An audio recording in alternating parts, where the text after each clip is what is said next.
Welcome at the Goethe Institut. My name is Christoph Bartmann. We celebrate tonight the 4th edition of the Festival Neue Literatur, to quote the New Yorker, the city's only annual German language literary festival that is held in English. And the first ever presentation of the Friedrich Ulfers Prize. Good evening, Mr. Ulfers. Last year's Festival Neue Literatur was my first, and I was really thrilled and still remember that Deutsches Haus was bursting at the seams on its Sunday matinee, and I'm sure the same thing will happen next Sunday. Slight symptoms of mass hysteria around Neue Literatur. But before I exceed my time, I pass on to Martin Rauchbauer, the director of Deutsches Haus, who knows more. Enjoy, and thank you very much. Good evening, ladies and gentlemen. I'm Martin Rauchbauer, I'm the director of Deutsches Haus at NYU, one of many partners in this wonderful 4th edition of the Festival Neue Literatur. And maybe this is the moment to mention the other partners, our host, the Goethe Institut, New York, the German Book Office, the German Consulate General. We're very honored to have the Consul General of Germany here. Our namesake, Deutsches Haus at Columbia University, the Austrian Cultural Forum, the Swiss Consulate General, Helvetia, and also our generous sponsors, BMW of North America, Air Berlin, Swarovski Gems, Radeberger Beer, McNally Jackson Books, and powerHouseArena. When we all first joined forces 4 years ago to found the festival, we actually met with quite a bit of skepticism. Why another literature festival in New York when fewer and few people read? And if they read, they rarely read literature and translation. And we were offering a festival of books that weren't even translated yet. Writers who were beginning to be big shots in faraway lands, but who were virtually unknown here in New York. And yet, one should never underestimate New Yorkers. We are now, this year, in our 4th edition, and our audiences love our festival. In fact, they're fighting to get into our events. Some, like Sunday's literary brunch at Deutsches Haus, are already fully booked, and that is maybe an understatement. While the festival is now, for the 4th time, providing New Yorkers with access to contemporary German language writers, there are people who have dedicated themselves to that very goal throughout their lives, whether they are translators, publishers, writers, critics, or academics, and who have reached thousands of American readers with their work. This year, Deutsches Haus at NYU and the Festival Neue Literatur would like to recognize the work of these people, and we have therefore decided to establish a prize, the Friedrich Ulfers Prize for the promotion of German language literature in the United States.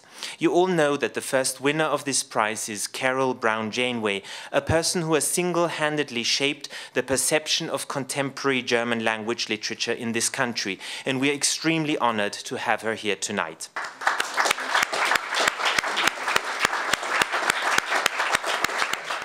But before we proceed with the prize ceremony, let me just say a word of thank you to Professor Friedrich Ulfers, after whom this prize is named, and who has enabled us to award this prize from this year on for the foreseeable future, and who is here tonight as well.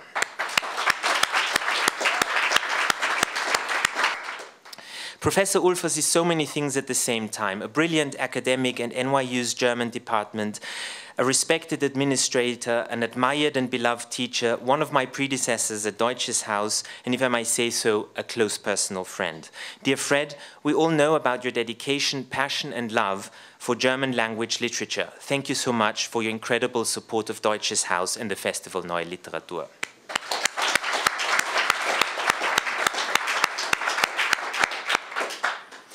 I would now like to return to our winner of the Friedrich Ulfers Prize. There are so many people who could say good things about Carol Brown Janeway, but there's one person who's simply ideal.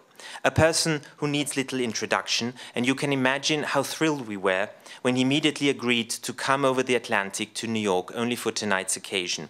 Daniel Kehlmann.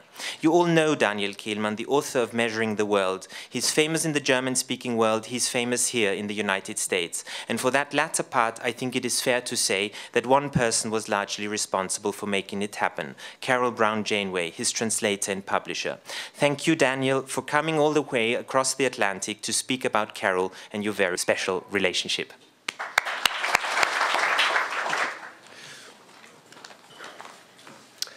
Good evening. In the currents of life, In action storm I float and wave with billowy motion. Birth and the grave, a limitless ocean, a constant weaving with change still rife, a restless heaving, a glowing life. This is from Bayard Taylor's translation of Goethe's Faust from 1912, and the reason I'm quoting it, actually there is no reason. I'm just doing it because A, a German has to quote Goethe sometimes, and B, there is a hidden Goethe quote in every single book of mine, for no other reason that I want Carol to locate it, which he always does. So I thought, if I give a speech about Carol, why not just get it out of the way right at the beginning? Perhaps I should also add that Carol hates Goethe. Some of us, those who neither write nor work in publishing, might not know it. Carol Brown Janeway is first and foremost a publisher. She translates for her own and for our pleasure. She translates on the side and for recreation. Translating is how she spends her holidays. She was born and grew up in Edinburgh. After graduating from Cambridge, she entered publishing, first working briefly in London as a literary agent before moving to New York. For most of her years in the city, Carol has worked for America's most prestigious publishing house. She's a senior executive at Alfred A. Knopf with a particular focus on international literature. Well, the truth is, in publishing, she's a legend, admired and sometimes even feared, but that's not the reason why we're here today. We are here because of Carol Janeway, the translator. And of course, we are also here because of Friedrich Ulfers. There are so many people who'd love to receive prizes. I might be one of them. I know what I'm talking about. But there are very, very, very few people who are capable and idealistic enough to put their money on the line to bankroll those prizes. Fred is one of them, and I'm deeply impressed by his generosity. Once a year, in the summer, usually in August, Carol withdraws to her house at Hudson River and translates from French or German. She works from early in the morning to late in the evening, and for those people who always want to know what kind of device writers use, she does write in longhand. She translates because that's what she likes to do, so nobody can force her to translate something she doesn't really like. To be translated by Carol is a privilege you can neither buy nor apply for. It just comes to you or it doesn't. Also, one of her principal rules is that she translates writers who are still alive and have at least some command of the English language, which makes it possible for them to read Carol's translation and to work with her on questions and details. Carol is not what people nowadays like to call an academic translator. Academic translating means, more or less, translating in order to make it sound bad. I'm not joking. For quite a while now, some of the more important university departments for translation have taught their students to stay as close to a text's original syntax as possible in order to make the reader never forget that he or she is reading a translation. Originally, this idea was not just pure lunacy. For example, Wolfgang Schadewald's brilliant translation of Homer's Odyssey gives the German reader a good idea of what Homer's original syntax, form, and voice sounds like. But Homer's one thing, and trying to establish foreign writers in an environment famously disinterested in foreign writers, I will never forget the radio host in Seattle who asked me, "And is it true that your book was actually written not in English?" That's a different story. A few months ago, a friend and colleague, one of Germany's best and most renowned younger writers, who commands a beautifully elegant style, showed me the manuscript of somebody's translation of his last collection of stories. It was a nightmare. It read like Google Translate, or like the joke of some third-term German student. But displaying a remarkable case of publishing-related Stockholm syndrome, he explained to me that something translated from the German was not supposed to sound like something written in English. When I said I think something translated from the German should sound exactly like something written in English, if there's any way to make that possible, he became very quiet and said, maybe, who knows, but now it was too late to change things anyway. Carol graduated with a double first in modern and medieval languages, which means when it comes to translation theory, she's a dilettante. She doesn't know anything. She's just incapable of understanding why it should be good for a writer to become unreadable in the process. She doesn't try to imitate French or German syntax. She creates a voice which is close to the author's original voice, but it's an English version of it. Something not equal, but equivalent. When Carol is working on translation, she's actually a writer who invents her own sentences alongside the writer's sentences, and sometimes I happen to wish I would have been able to invent some of the phrases she invented for me, or at least something as funny and sharp and elegant. Elegance is, of course, a dangerous word. It sounds stuffy and maybe old-fashioned. But when I wrote my novel Fame, I invented a disturbed internet nerd who writes an account for an online forum in a totally invented Scass language, always trying to use English phrases and always getting them wrong. Already when I wrote this, I thought, but how can this ever work in English? It's not possible. There is no way. You idiot, I thought. You like America so much. You love English literature. You are so proud of being published by this wonderful publishing house, and now you write something which can be translated into any language in the world except English? What the hell is wrong with you? But writers are strange people.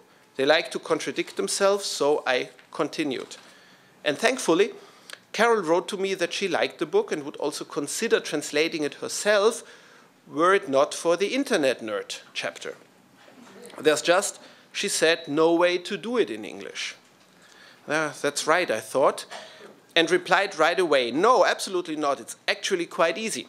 I know how to do it. We'll find a way, I'm sure. Thank God I was able to con her into believing that, so she started translating, and when she reached that chapter, which comes quite at the end, it was too late to turn around. So in the hot summer of 2009, she spent a hellish week in her house at the Hudson, only interrupting work to fire off scary emails to me. And when the leaves started to fall, she came back with something incredible. A story full of her own sentences, her own ideas and jokes, exactly in the places where I had put jokes that proved untranslatable. Well, you see, I told you it was easy. The great Alberto Mangel, who understands, I think, all the world's languages, told me a few years later that what Carol had done here was an unbelievable example of brilliant and innovative translating, and that he couldn't quite understand how she had been able to pull this off. So, obviously, I have many reasons to be grateful to Carol. I'm beyond grateful that she decided to publish my books in the US and that she chose to translate them herself. A fantastic privilege. But I'm also grateful for her friendship and her continuous presence in my life. I'm grateful for our ongoing conversation, which has by now stretched over 7 years, and I'm sure more than 1,000 emails, some of them quite short, some just a line or a single word, but each of them has made my life funnier, brighter, more joyful. I'm also grateful for all the theater plays we went to see together, who had the effect of rekindling my love for theater and trying my hand at writing for the stage myself, which Carol reacted to by deciding to translate my first play without being commissioned by anybody, just out of interest and solidarity and friendship. And of course, I'm grateful for the education I received from her about the weird business we find ourselves in. I can safely say that I learned more from Carol about the mechanisms of the publishing world than I could have gotten out of all the books ever written on the topic, which are, of course, not that many.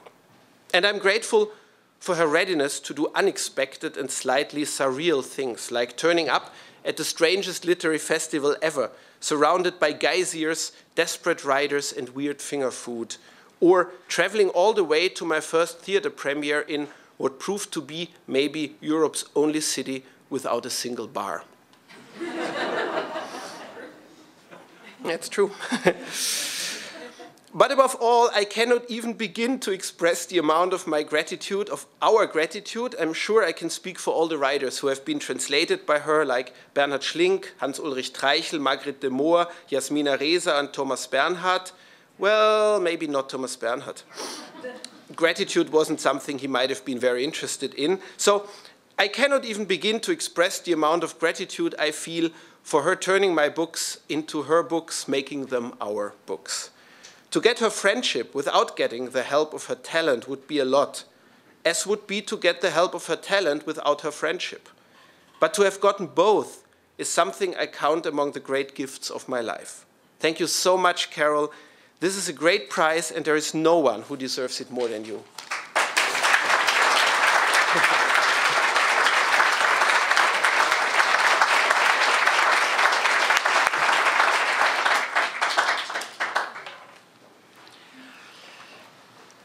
When I was thinking about this prize and how to answer the questions that seem to be floating around about it, in that how in the world did I ever get into something this arcane in the first place, I was rooting through some old files in my desk, and I came across the obituary of Alfred Knopf, which was done by the BBC when Alfred died in 1984. And I think it explains a great deal. It went out on the World Service. It was a most extraordinary tribute to a man who was described as looking like the Archduke Franz Joseph, the last of the Habsburg, or perhaps, which indeed was one of Alfred's nicknames. And I just pulled up a paragraph from it. He set up his own publishing firm at the age of 24. The first book he acquired was a collection of 4 plays by Émile Augier, who was a mid-19th century French dramatist, now forgotten. 10 of his first 12 books were translations. He published writers who became legends in their own countries, be that England, America, Germany, Spain, France, Portugal, Russia, Greece, Chile, Argentina, Brazil, Korea, Egypt, Finland, or Japan. His authors won 25 Nobel Prizes. His authors won 65 Pulitzers and National Book Awards, literally beyond counting. He created a private international zone, which was the house that Knopf built. Remember the name, said the obituary, Alfred A. Knopf, dead at 91, the best publisher of the 20th century. Now, within that framework, Alfred published Kafka, he published Thomas Mann, he published Heimito von Doderer.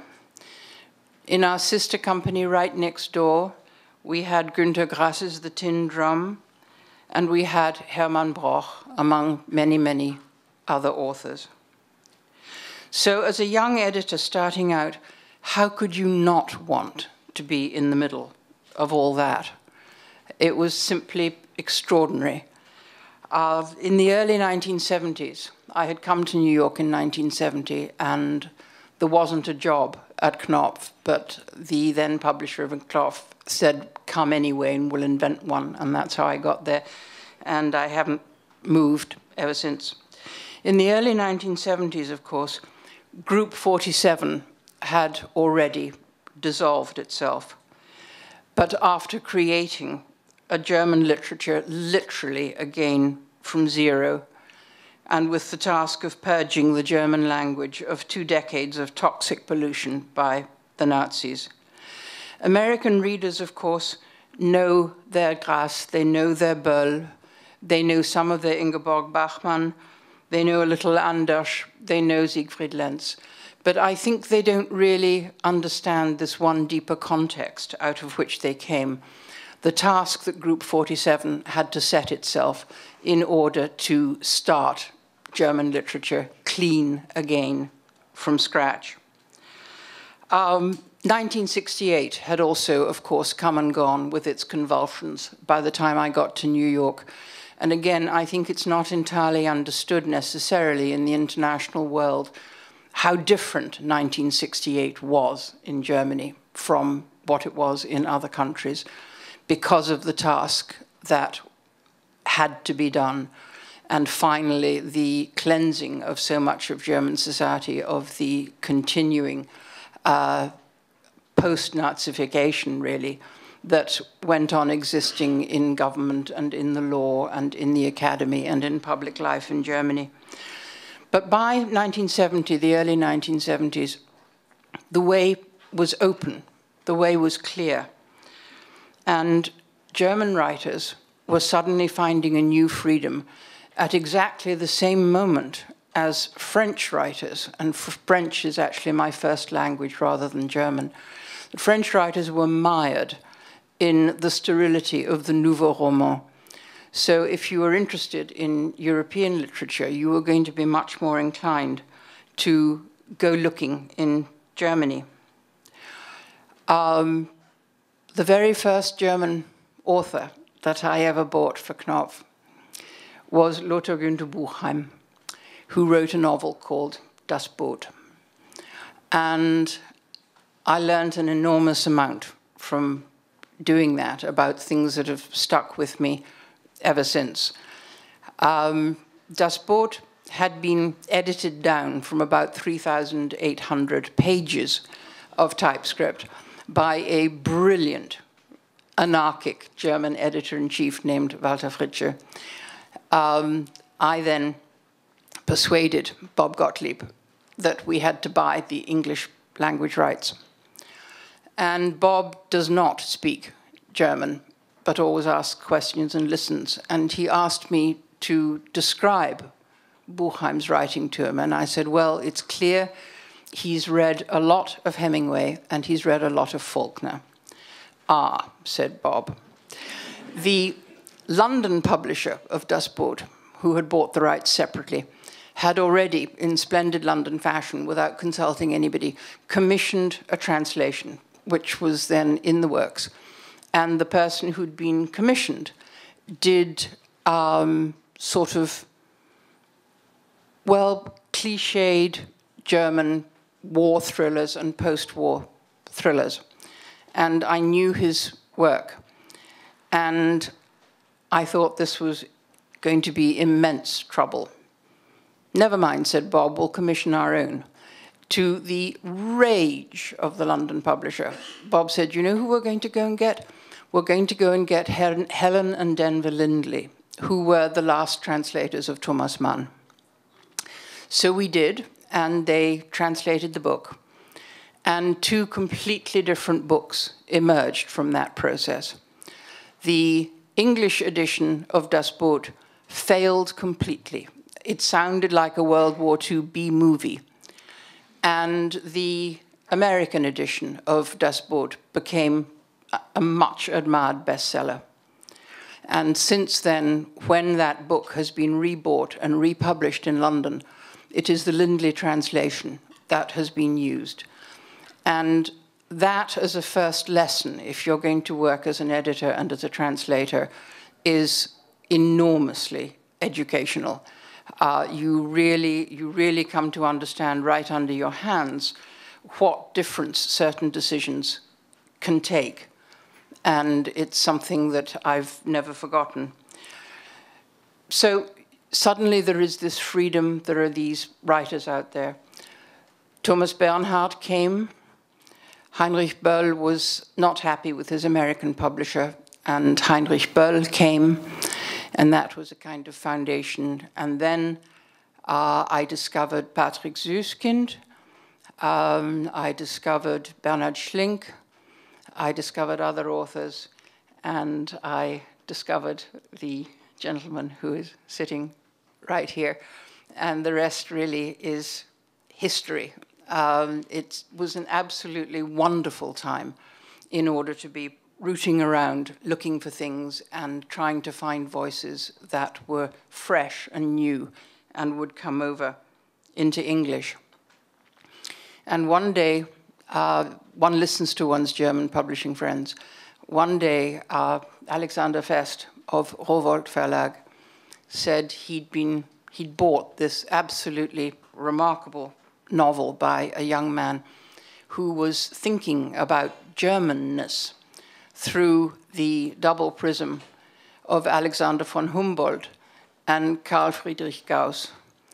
Now, Alexander is a very good friend. I know I must have said, "You must be joking." It was, I mean, implausible.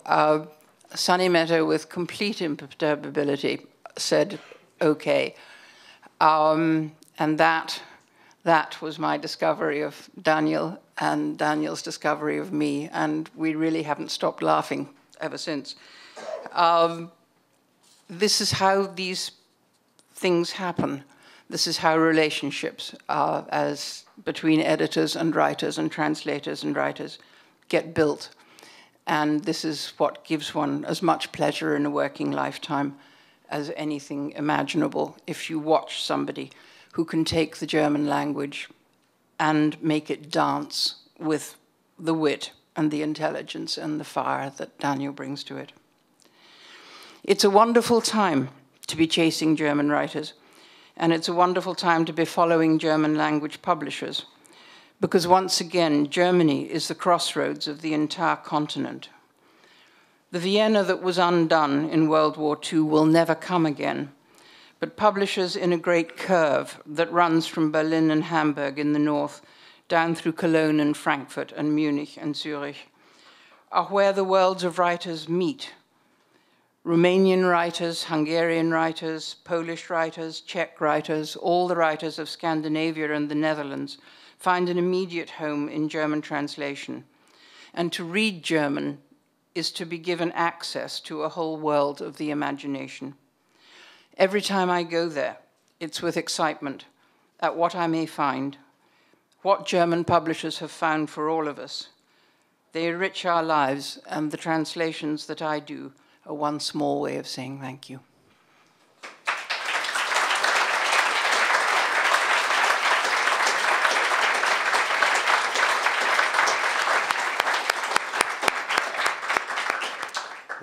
Thank you so much, Carol Brown Janeway. We haven't really said what the prize consists of, and so this is an award, a monetary award of $5,000 donated by Professor Friedrich Ulfers, and I would like to ask Professor Ulfers to come up here, and also this crystal ball donated by Swarovski. It's very, very heavy, so I hope you're going to be able to carry it home. So I would ask Carol Brown Janeway to come up here so that we can give you the prize.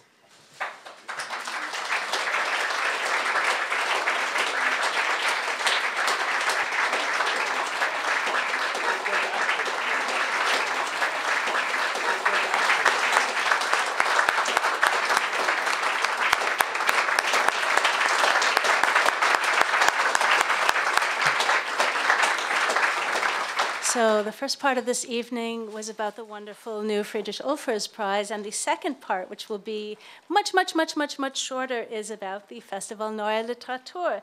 I would like to start by introducing my co-curator, Claudia Steinberg, who's a wonderful, wonderful German journalist who lives in New York and writes about culture and social issues for magazines like Die Zeit, the Frankfurter Allgemeine Zeitung, German Vogue, and other such great places.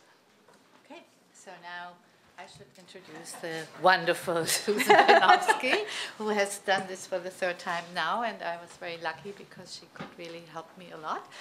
And I should say, I wish I could steal some words from Daniel to describe her work as a translator from the German to the English, and borrow some of your good thoughts about the reinvention of literature in another language, because she's a master at that. And just to mention that she is a translator of Robert Walser, should prove her inventiveness. But she also has been able to translate somebody like Jenny Appenbeck and get her forceful voice. And she teaches translation at literary translation at Columbia University. Thank you, Claudia. Yeah. Now, and I'm sure you all know by now that this festival has brought over 6 younger German language writers from Austria, Switzerland, and Germany. You can find a lot of information about them on the website, www.festivalneuliteratur, You can also find a booklet with information about all of them and sample translations from their books into English in the back room, where there is also a video running with Claudia and me talking about the translation. So we're going to tell you who the authors are and try and find them in the crowd, and then ask you to seek them out, engage them in conversation, ask them about their work, and if they're having a good time in New York, and give them tips about what they should do while they're here. So first off is Clemens Zetz, who's sitting right there. Clemens, would you wave or something so they know who you are? Of Austria. We're featuring his new novel, Indigo, which has just been picked up by Norton and will be translated by Ross Benjamin. And it is about the weirdest syndrome you've ever heard of. And if you want to know more about it, you have to stick around for his readings. Okay, so the next author is also from Austria. I would like to talk about briefly. Her name is Cornelia Travnicek, and she was born very recently in Compared to us. the 1980s, and also brings in a very youthful voice, but not at the cost of emotional complexity in her beautiful book Chucks, which is a book about a young woman who has lost her brother and deals with his death in a very adventurous and complex way. And the book is feisty and funny and really wonderful. And Chucks, for those of you who do not speak German, are what you might know of as Converse. Okay, next up is a German writer who I think may not have arrived yet because there were some plane issues, Silke Scheuermann. Silke, are you here somewhere? Silke is still coming from the airport, I think. She's written a wonderful book that we're featuring, Other People's Houses, her third novel. It's all about TMI, about your neighbors, more than you ever wanted to know, and your neighbors are also you, by the way. Then also from Germany, we have Leif Randt, who I know is still changing planes and just, oh, Leif has arrived. Welcome, welcome, welcome, welcome. We're featuring his book, Shimmering Haze Over Kobe County. What do you do if you discover that everything in your life, including yourself, is sort of trademarked, but you're kind of enjoying it, or maybe not? Read his book, you will find out all about that. Okay. Yes. Okay. So we have two Swiss authors, both of whom have actually hailed from Germany, but luckily for us, they are Swiss now for our purposes. So we have Ulrike Ulrich, who has written an amazing book about somebody who just doesn't want to stand still, and it's a digression on that famous saying that it's not the goal that counts, but the journey, and this person, her protagonist, takes that extremely seriously in the book Staying Gone. There she is, back there. Please show yourself. And we have Tim Krohn. Did Tim make it? He's not I have yet. not Okay. seen him. Yeah, okay. Kommt noch. Kommt noch. And he also wrote a book that is about a journey, but in his case, the book To the Sea is more about a journey into the past and people going to various more mythical spaces to find out about who they are and what their future might be. And yeah, that's maybe it. So the rest of this evening, you have something very important to do. Go get something to eat and drink, talk to each other, meet our authors, congratulate Carol. Thank you for the wonderful speeches, and thank you all for coming out. And I hope that you have a wonderful, wonderful festival. We have events tomorrow at Columbia University, Saturday evening at powerHouseArena in Dumbo, Sunday brunch at Deutsches Haus NYU, Sunday evening at hello, McNally Jackson. Oh, and I completely forgot, we have American authors who, I'm such an idiot. Justin Taylor. Justin, are you still here? Justin had to take off, I think. Justin Taylor's wonderful new novel, The Gospel of Anarchy, all about the society of dropping out and the philosophy you find when you get there. And our other American author, is Mr. Joshua Ferris, who wrote an amazing book. It's his second novel called The Unnamed, and it worked very well for our purposes because it is a person who is afflicted with a disease that does not allow him to stop walking. And so, yeah, that's it. Maybe the festival of interesting illnesses. Exactly. Enjoy. Yes.